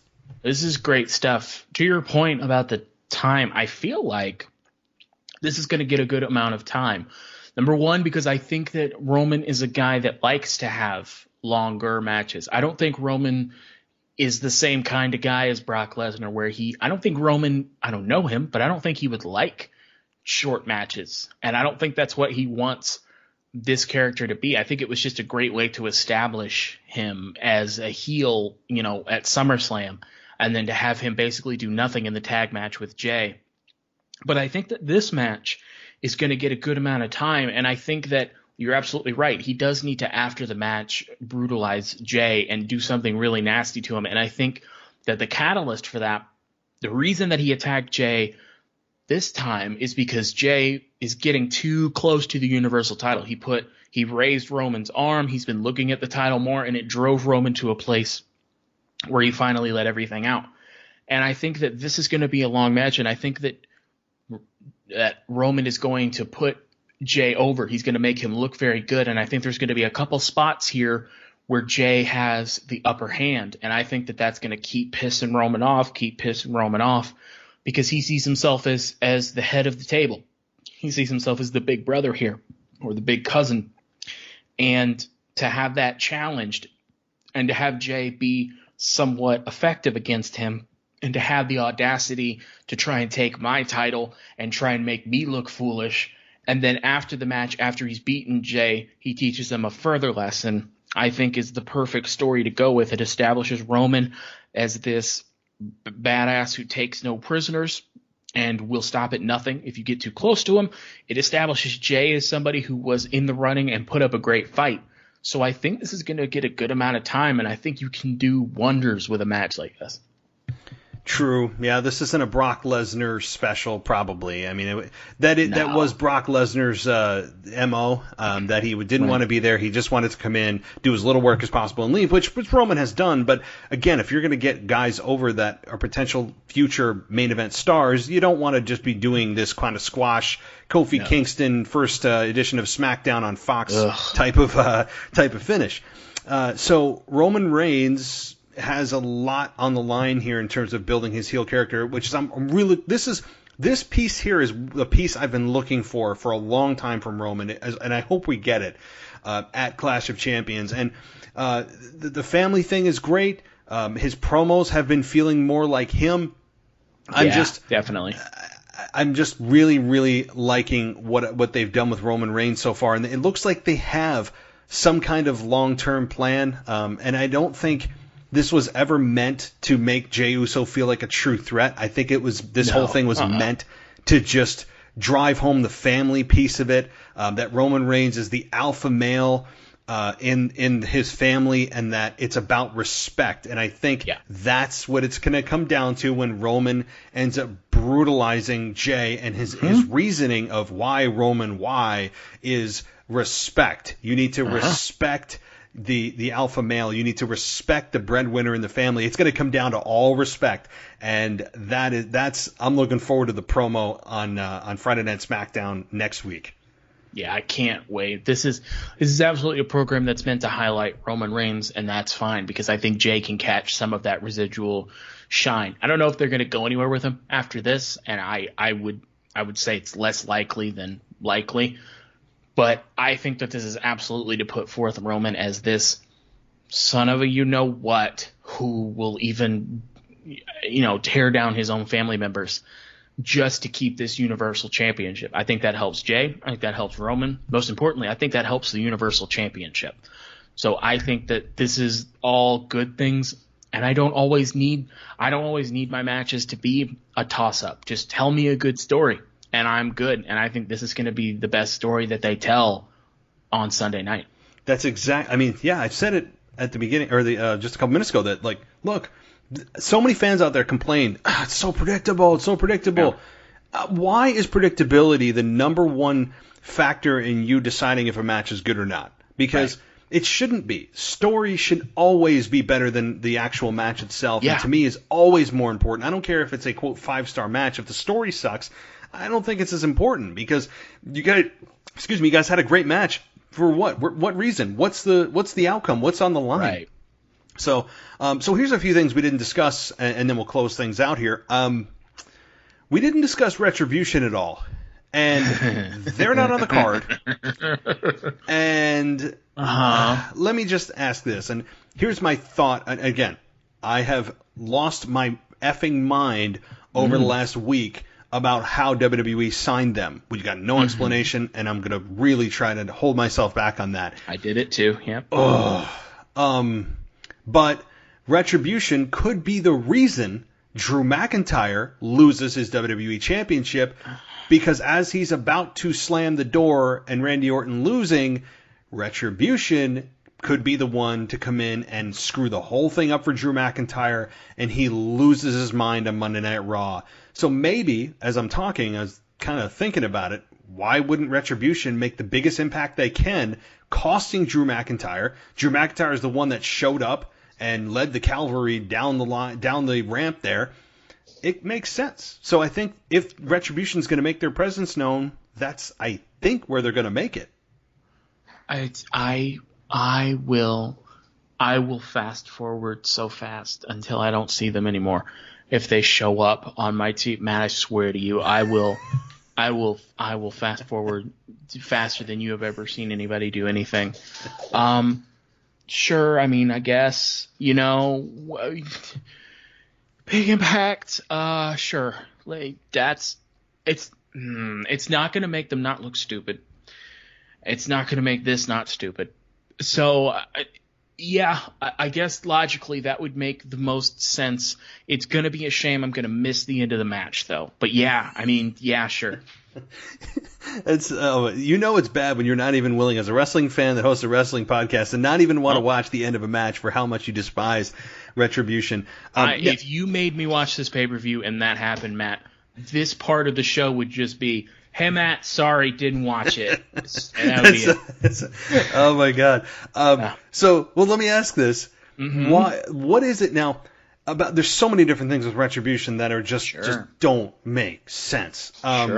From not only why did WWE award a group that destroyed their property, threatened their employees, break into the arena week after week with contracts that give them money, and yet Retribution is a group that just talked about how the people that are here are after WWE's money, and yet they are now getting WWE's money for being there, and they can apparently do whatever they want. So not only has WWE awarded them contracts, but apparently there's a clause in the contract that they can do anything to anyone at any time. I mean, this makes no sense. None. And if they're supposed to be a group that surprise attacks other people, what are they doing flickering the lights? And they're not supposed to be there week after week, yet a graphic comes up, yet they're getting live feeds into the arena. How? None of this. None of it has made any effing sense. I'm going to stop. I mean, so what is it about Retribution for you? I mean, pick one. What is it about Retribution for me? Not to put too fine a point on it, but everything is the part about Retribution for me. The whole thing. Okay. All right. Chronologically, we start with a bunch of people that are dressed the exact same as Akira Tozawa's ninjas, who are small people. We know Dijakovic's going to be one of them. We know Dijakovic didn't have amputations on both his legs, so we know he's not that short. These little baby ninjas are running around Raw, running roughshod, causing property damage, except for the fact that all that they ever did was throw a Molotov cocktail at a road case that was parked safely in a parking lot, and throw one brick or cinder block through a glass door, and then throw another cinder block through that now broken glass door when there were windows next to it. Cool. They run roughshod on SmackDown. People run away from them. That's fine. They still look stupid. They attack a bunch of people in the back in the locker room and then run away before there. Fine. Still dumb.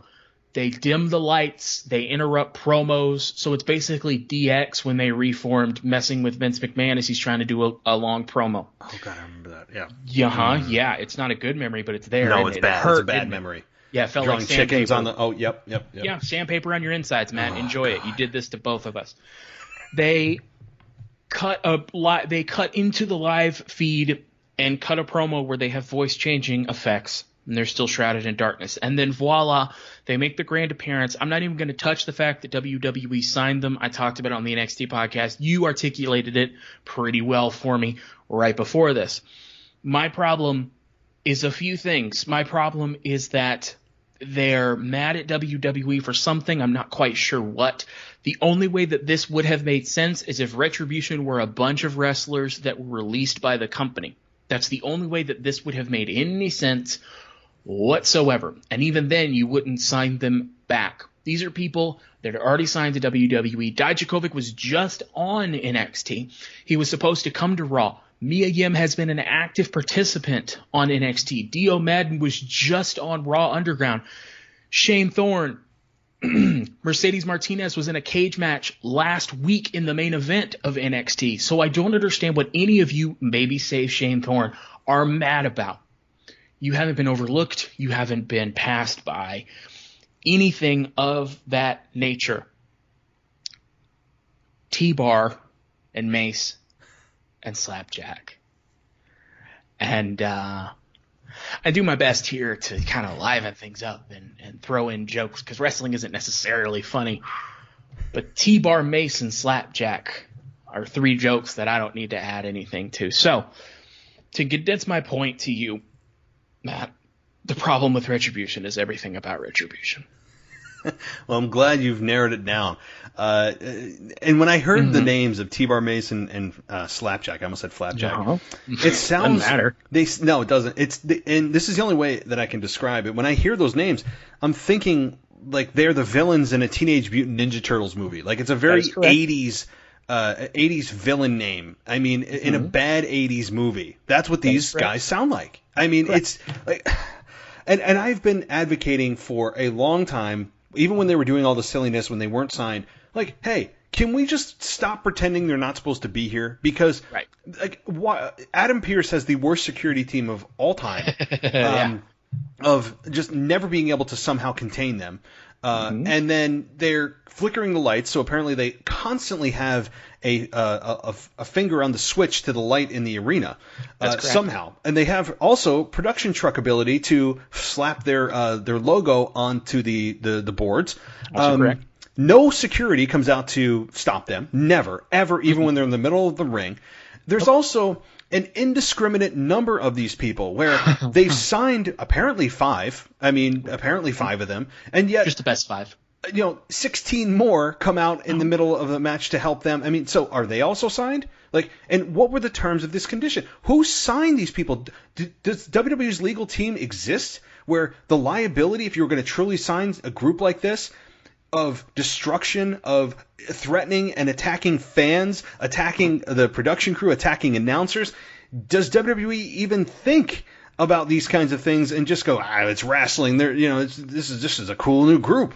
I mean, like, what is this? This is one of the worst executed stories I've ever seen that has apparently main event repercussions, because they're going to be interfering, I can guarantee you, in a big main event on Clash of Champions tomorrow night. I mean, this group is not going away. I mean, we all thought Nexus may not have been the best group ever, that there were some flaws. Well, get yourselves ready, because this is going to be this is going to make the group of Nexus look like they are the NWO compared to what you're going to see. I mean, there's just no thought and detail. It's like they just came up with a really cool idea of coming in with chainsaws. They're going to do something new and cool, and it's going to get people talking.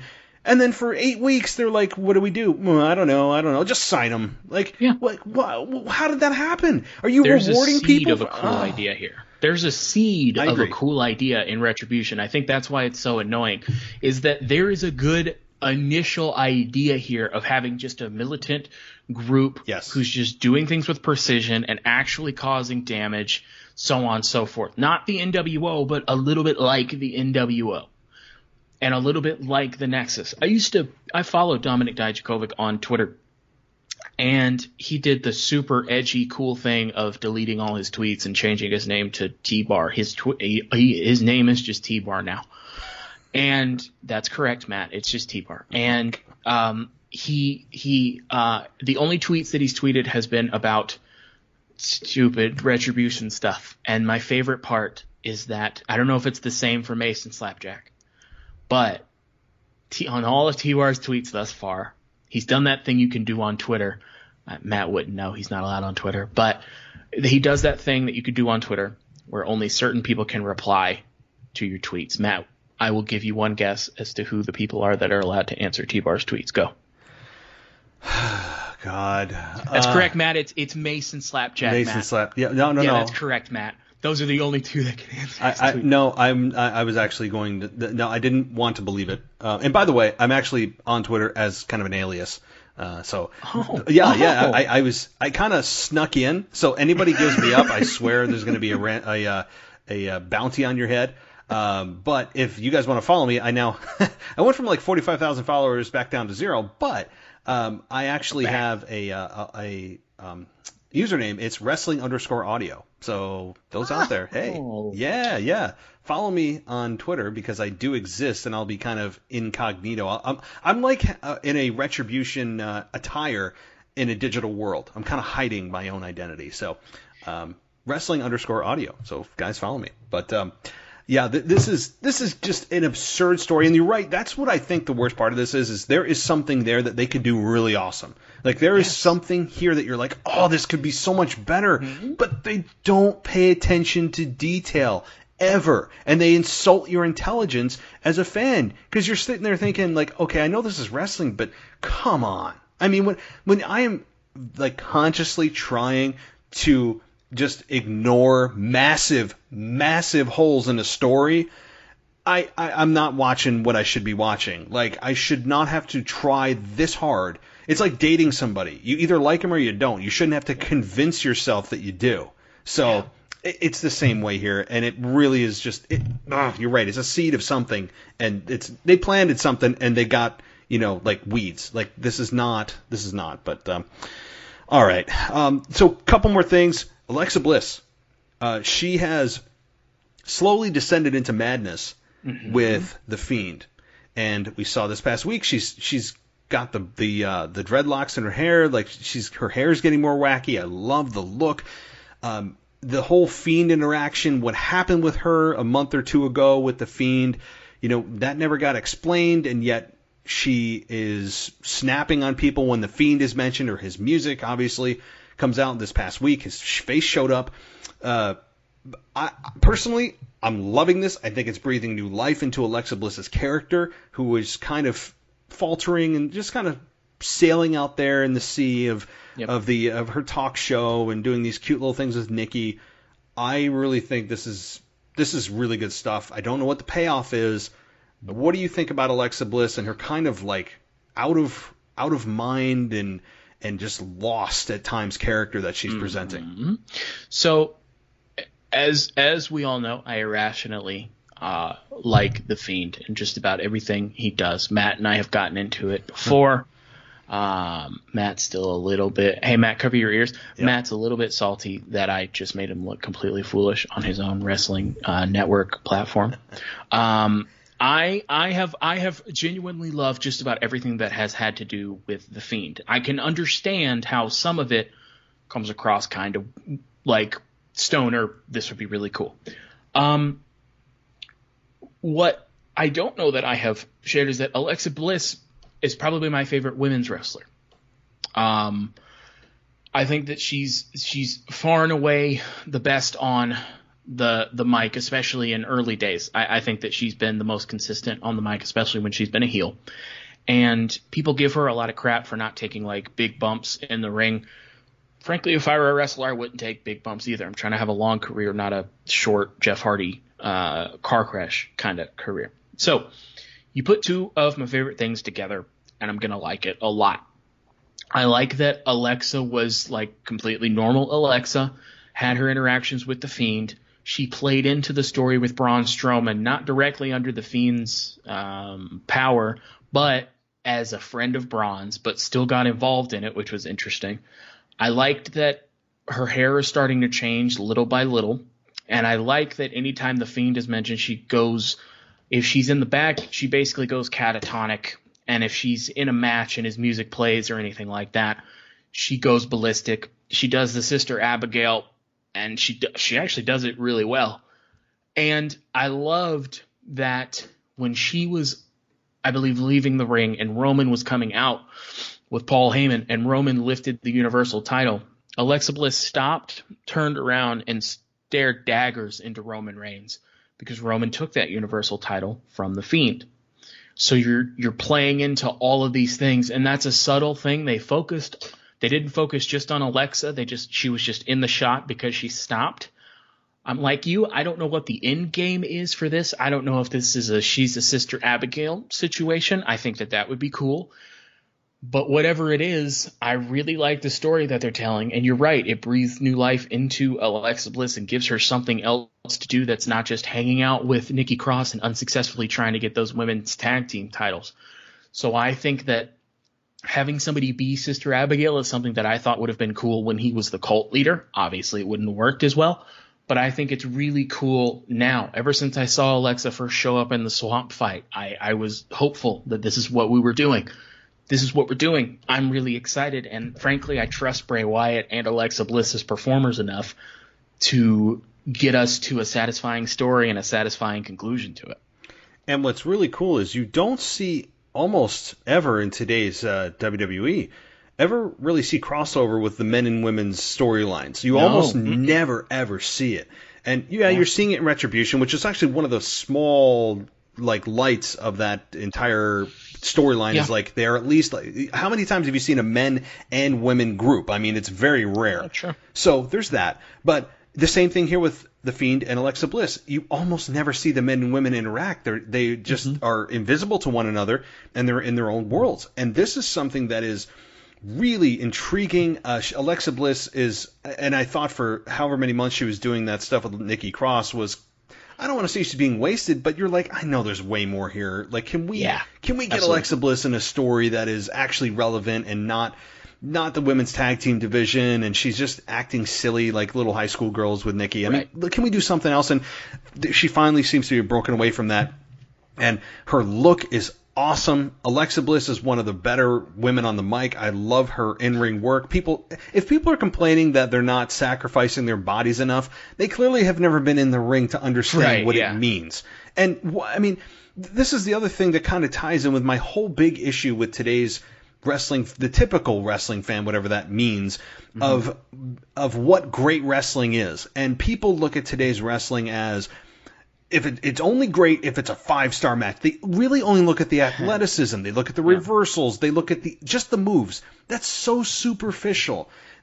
To me, you don't need to flip-flop and fly to draw money. There's a difference. As Chris Jericho said on a recent podcast, you don't need a 5-star match to draw money in your match. Just because you have a 5-star match doesn't mean you're drawing money. It's the story. It's the character. It's really the intangibles that you can't necessarily see that are drawing the money. And I completely agree. You may have a match that is 5 stars that also draws money, but people, I think, today are more concerned about, was it a great match or not, instead of what actually matters in story and what is going on. Why should I care who wins or who doesn't? And it's so covered. Today's lack of storytelling is so masked by the athleticism part of it and not what should matter to wrestling fans. What all brought us to wrestling, what grabbed us, was not necessarily the athleticism in most cases, I think, but the stories, the characters. That is what matters. And just like any TV show, if you don't care about the characters, guess what? You're not watching it. So, yeah. All right. Last thing, Raw Underground. I don't think I've talked to you about this. Are you as sour on this as you are Retribution? That's not fair, and you know it. I'm not as sour on. I'm really trying to think here. I'm not as sour on anything as I am on Retribution. I talked about it. I talked about Retribution a little bit at the beginning of one of the NXT podcasts. It was when it first happened, and I wasn't so much angry at it. I'm usually not angry when they try something new. My point was that it was putting a Band-Aid over a crack in a dam to try and boost ratings and not actually make your product better and put in the work that it would take to do that. But I figured Raw Underground was going to be a thing that they tried, and then in a couple weeks it would be gone. And frankly, I don't think the show would be a lot different if Raw Underground were gone. I think that it's visually very interesting. I think that Vince McMahon on a flight finally got around to watching Fight Club and said, we can do that. Mm-hmm. And to a degree, it's different. Sure, it looks different. It's less of a wrestling match and more of a fight. But at this point, all that you've done on Raw Underground is you've debuted Dabba-Kato, who's looked good on Raw Underground, but I think is still very raw in terms of coming to the main roster. You've had the most interesting version of Dolph Ziggler to date, which isn't saying a lot because he hasn't gotten to talk very much. You've dumped some talents that you aren't using a lot. The Hurt Business came through at that point as only 3 guys and cleared out your whole underground fighting ring with vicious fighters. And then it's just been this Shane McMahon run thing, and now Kevin Owens has a thing with Dabba-Kato, and Dabba-Kato had a thing with Braun Strowman, so on and so forth. I think that it's similar to Retribution in that there is a good idea in there, but I think that they are using it as tune in at 10 o'clock to see Raw Underground. They're taking the weakest part of their show, and they're trying to bolster it with this idea that they had. And I think that this is just a Band-Aid over the fact that their creative in their product hasn't been very good, and that's a lot of the reason you're losing fans. And I think that Raw Underground would fit better in a better show, but it's not. I'm not mad at it. It's just it's kind of nothing. It's visually interesting nothing. That's a really interesting way of putting it, because like. You're right. On the surface, when you're looking at it, you're like, this is interesting. But if you even, you rub 2 brain cells together beyond what your eyes see, you're like, but this doesn't make sense, right? Because, like, first of all, I remember the very first time they debuted this whole thing, and you had women in cages dancing. I'm like, that is, Vince McMahon, like, handpicked those women to be on there. And I'm like, This is such a regression of the women's evolution. Like, you are going back to 1998. Like, what are you doing? I mean, like, as a guy, I'm like, okay, it's fine to look at, but like, this is number one, not what I watch wrestling for. And number 2, like, what are you doing to the women's division? Like, this is awful. They obviously went away after week 1. I mean, gone. Yeah. So there's a couple things here. You're right. Like, this is visually appealing. You have a guy who is like 7'5" standing at the door. Yeah. And, Ashley brought this up on our show last week, and she's like, well, who aren't they letting in? Why do they even need to have somebody there? Right? Because there are no rules, and they have never denied anybody. What is a scenario in which they would not allow someone to come in? Like, what is that scenario? Who is that person that they wouldn't let in? So why even have someone there? I mean, like, I get it. It's like the big bouncer at the nightclub that's this underground little like hole in the wall that only select people can get in, only the toughest guys. But no, because they have never denied access to anybody. So I know what they're going for, but the logic isn't there. Dolph Ziggler, you're right. To me, he is one of the most versatile guys that WWE has ever had in the history of their roster. He goes from getting speared by Goldberg, losing to Drew McIntyre, to Raw Underground, to commentary. Like, this guy, like, I don't know what his role is anymore. I mean, I know he does comedy on the side too, but Dolph Ziggler has done just about everything that performers can do, from wrestling to Raw Underground to commentary in like a 3-week span. And also, I'm not understanding what this Raw Underground's purpose is. Is it kind of like an abbreviated version of an NXT, not NXT itself, but like an abbreviated version of a breeding ground for stars that would normally not get attention to then bring up to Raw above ground, whatever you call it. If you're Raw Underground, I don't know. I mean, like, I don't know what you call it, regular Raw, Raw Underground, above ground. I don't know, but I guess that's the purpose, because as you said, Dabba-Kato is really the only one that's come out of that so far, and now I guess people kind of know who he is, facing off against Braun Strowman. But to me, the whole premise is flawed, because if you have guys and gals in there that are beating each other down, well, why are they then going into Raw above ground and facing each other differently? Like, they're closed fists are not illegal in wrestling matches. They should be, but they're not. They have not done anything in those Raw Underground matches, if you want to call them Raw Underground fights, that you would not normally do in a wrestling match. So, to me, it's like UFC play fighting. It's kind of a hybrid of, ground and pound. It's double leg takedown and ground and pound. Double leg takedown, ground and pound. And it's like the same formula of a UFC cage fight in the octagon that obviously is not real, and they're pulling punches. So it's even more of an exposure of the business. So I get it. Visually, it's appealing, but that's kind of where it stops for me. Yeah, I mean, that is all that there is to it. Is the set is cool, and the fact that it looks more vicious is cool. But it's still shot like a WWE match. It still has WWE wrestler. The Viking Raiders will be on Raw Underground, then go to Raw Above Ground to help somebody. So I don't understand what it's there for. The best case scenario for it is that in its short lifespan, you get a Dabba-Kato, you get one or two other men or women that kind of come out of that, because if you get a chance to shine, you have to take it. If you do it exactly the way that they want, and it's also their idea, and it's also somebody that they can make, and it's also somebody whose name they can get, and it's also somebody who they feel good about, and it's also somebody that they planned for the whole time. So best case scenario is that you get a few stars out of it. I don't know that Dabba-Kato is going to be one of them. I think he's just a big guy, and I don't know that he can do anything on the mic yet, which I know they care about a lot. They're not going to give him a manager. I don't know what he can do in a WWE style match. But hopefully, and again, best case scenario is you get a few diamonds in the rough out of it, and then maybe it will have been somewhat of a success. But I don't think this is going to be around for a long time.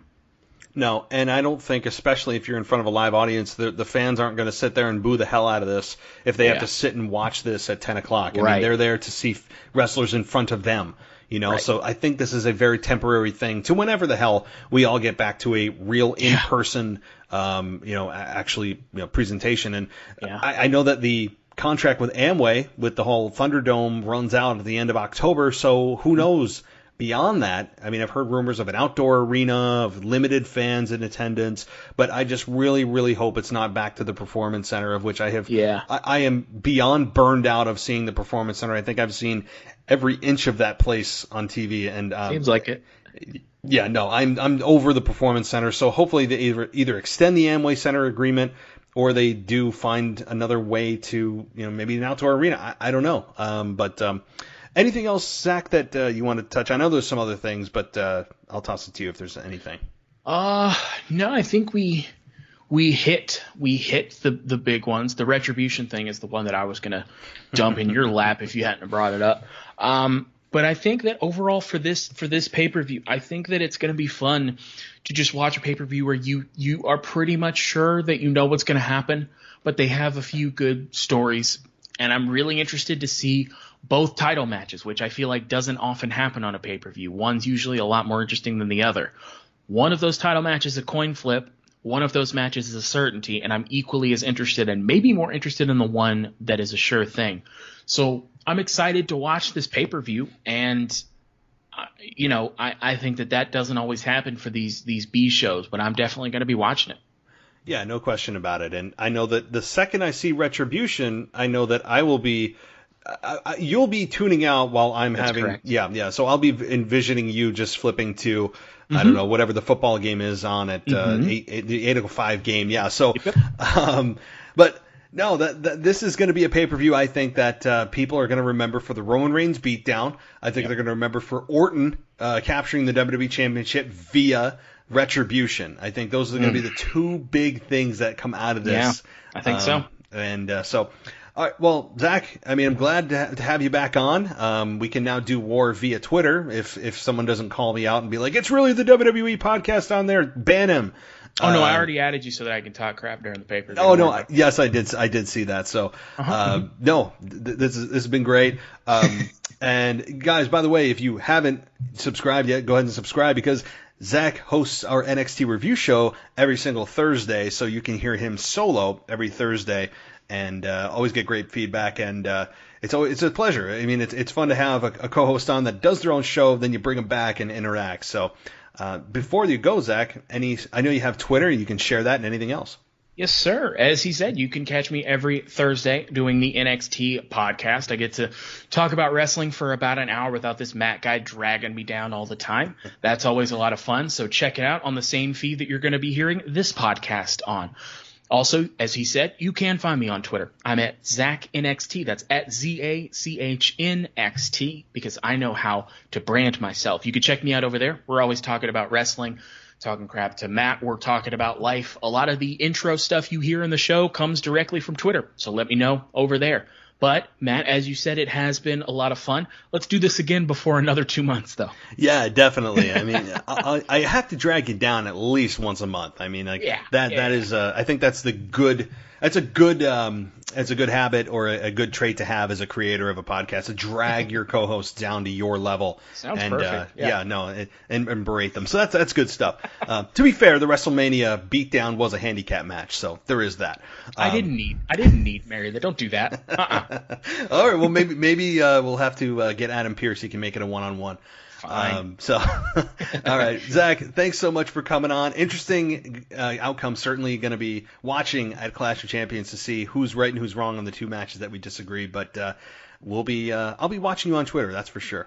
Absolutely, Matt. Good to talk to you again, bud. All right. Have a good night.